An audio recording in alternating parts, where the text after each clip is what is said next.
Nagpakasal ko sa akong bana, pero iyahang papa ang akong ginapantasya. Sakripisyo ang tawag nako sa kasal namo ni Eloy DJ Sam. Siya karon ang akong bana. Tungod sa tinuod lang, jud ko nahigugma niya. Nakipagrelasyon lang ko niya aron nga mas maduol pa ko sa iyahang amahan. Yes, DJ Sam. Ang iyahang papa ang tinuod nako nga gihigugma. Tungod lagi kay minyo naman ug buhi pa ang inahan sa akong bana, di na mo pwede ibalandra nga among relasyon. Nagsakit jud ang akong dughan adlaw-adlaw DJ Sam kung makita nako nga mag-sweet-sweet ang inahan ni Eloy ngadto sa iyang amahan nga si Arman. 15 anyos pa lang ko DJ Sam, sugar daddy na nako si Arman. 3rd year high school pa ko ni adtong tungura. Si Arman na teacher nako ni adtong 2nd year high school pa lang ko. Samtang ang inahan ni Arman naa sa abroad ni adto nga time. Kabaw na ta sa panginahanglanon na sa mga lalaki. Di dyan makaya og way ana-ana sa kama, maong pansamantala ako ang iyang nahimong kadula sa kama. Tugbang niya na allowance para sa ako ug sa ako ang pamilya DJ Sam. Wa na mi ginikanan, na masura lang pod ang among mga apuhan. Napakoy duha ka mga mangho DJ Sam ug mga igagaw nga mga gagmay pa pod ni adto nga time. Kay ang among mga ginikanan nangamatay man sa milabay nga bagyo.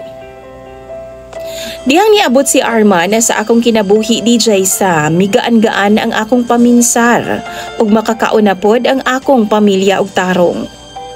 Kabaw ka? Una, giutong ra nako.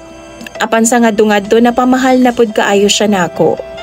Maong pag-uli sa iyang asawa ug nag-decide nga dinhi na lang pirmi sa Pilipinas, nasad yun kaayo ko. Mao pud nang hinungdan nga nangita jud kog pamaagi nga masuod sa iyahang anak DJ Sam nga si Eloy. Si Arman pod ang nagpaila-ila sa iyang anak dinhi sa akoa. Ug nangitag pamaagi nga magkarelasyon ming duha. Hangtod nagpakasal ming duha ni Eloy. Nagakita gihapon mi pasikreto ni Arman. Di man gyud nako siya kayang bulagan DJ Sam bisan pagkahibaw na kung mali ang among ginabuhat. Usahay gani no sa bahay na mo buhaton nga mag-date-date. Kanang wa si Eloy ug ang iyahang mama DJ Sam. Di man mahalata kay pamilya raman mi.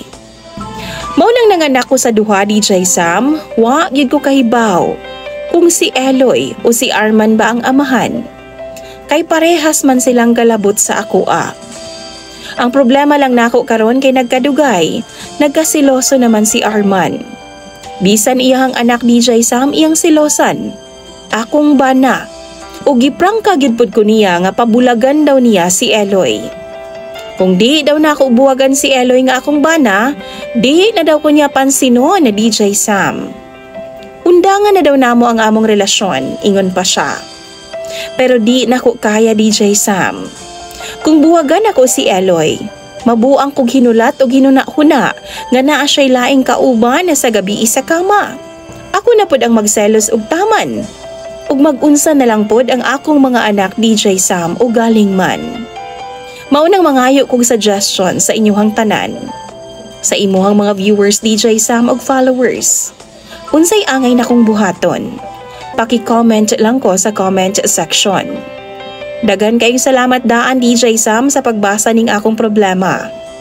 Imong follower ug sender, Mabel.